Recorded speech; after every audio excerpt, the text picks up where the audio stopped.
Madhya Pradesh high court ने एक अभिनव पहल की। इसके तहत राज्य न्यायिक अकादमी SC/ST के उन लॉ ग्रेजुएट और युवा वकीलों को स्पेशल ट्रेनिंग दिलाएगी जो सिविल जज भर्ती परीक्षा में शामिल होना चाहते हैं। शुरुआत में 1000 लॉ ग्रेजुएट को ट्रेनिंग दी जाएगी। अकादमी ने इसके लिए ट्रेनिंग प्रोग्राम भी तैयार किया है।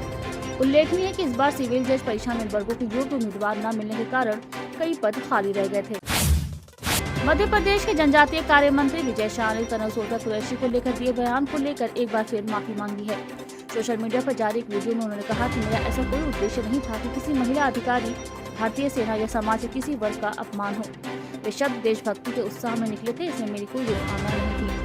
मैं कई बार अंतःकरण से क्षमा याचना कर चुका हूँ, आज फिर कर रहा हूँ। मेरे लिए अत्यंत पीड़ादायक है कि मेरी छोटी सी त्रुटि से ऐसा विवाद उत्पन्न हुआ। उल्लेखनीय है कि 2 दिन बाद इस मामले की सुप्रीम कोर्ट में सुनवाई होनी है।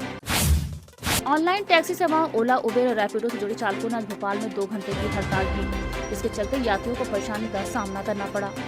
भोपाल टैक्सी चालक संघ के बैनर तले चालकों ने सरकार और एग्रीगेटर कंपनियों के खिलाफ प्रदर्शन किया। चालकों का आरोप है कि एग्रीगेटर कंपनी और ड्राइवरों का शोषण कर रही हैं। संघ की मांग है कि न्यूनतम किराए को लेकर आज राज्य सरकार तत्काल अधिसूचना जारी करे और एग्रीगेटर कंपनियों को सरकारी रेट पर ही वाहन चलाने के निर्देश दिए जाएं।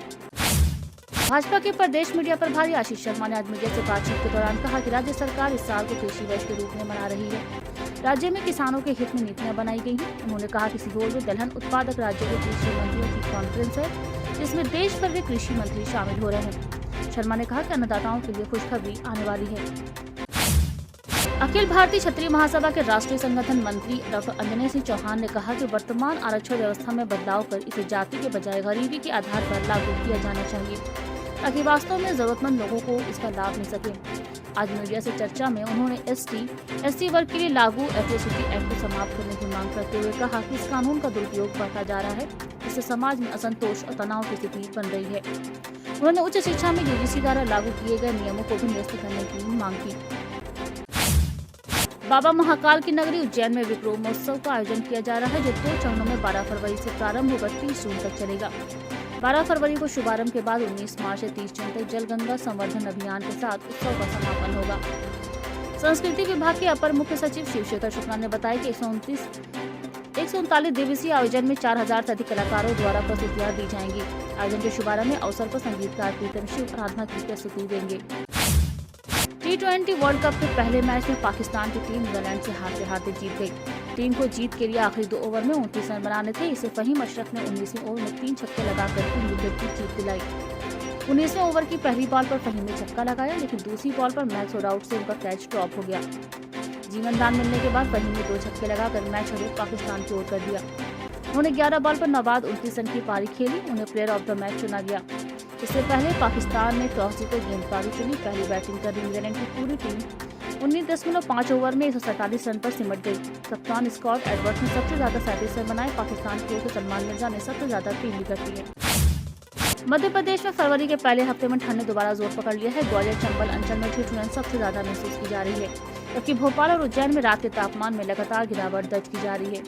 हाल के दिनों में पश्चिमी विक्षोभ और साइक्लोनिक सर्कुलेशन के कारण प्रदेश में बारिश, ओले और घना कोहरा देखने को मिला था। अब इन सिस्टमों का असर कम होने से वातावरण साफ हुआ है, लेकिन इसी के साथ रात की ठंड और तेज हो गई है। प्रसिद्ध बॉलीवुड गायक मीका सिंह ने आज उज्जैन के 12 ज्योतिर्लिंगों में से एक भगवान महाकालेश्वर की प्रातःकालीन भस्म आरती में सम्मिलित होकर दर्शन लाभ दिए। मंदिर प्रशासन द्वारा उन्हें बाबा महाकाल का प्रसाद और स्मृति चिन्ह भेंट किया गया। दर्शन के पश्चात मीडिया से रूबरू हुए मीका सिंह ने कहा कि मैं खुद को भाग्यशाली मानता हूं कि मुझे आज बाबा महाकाल के दर्शन हुए। लाडली बहन योजना को लेकर विवादित बयान देने वाले मध्य प्रदेश के राजस्व मंत्री करण सिंह वर्मा ने आज अपने बयान के लिए खेद प्रकट किया। मंत्री ने 5 फरवरी को सीहोर जिले में कार्यक्रम में कहा था कि लाडली बहनों को हर महीने 1500 रुपए की राशि दी जा रही है। इसके बावजूद सरकारी कार्यक्रमों में उनकी उपस्थिति बेहद कम रहती है। अब यदि वे कार्यक्रम में शामिल नहीं हुई तो उनकी रिपोर्ट भिजवाकर योजना से नाम कटवाने की कार्रवाई की जाएगी। इस बयान के बाद भोपाल में प्रदेश कांग्रेस कमेटी कार्यालय के बाहर कांग्रेस कार्यकर्ताओं ने मंत्री वर्मा के खिलाफ प्रदर्शन किया था। इसके बाद वर्मा ने सफाई देते हुए कहा कि अगर मेरी किसी बयान से केस पहुंची हो तो मैं खेद प्रकट करता हूं।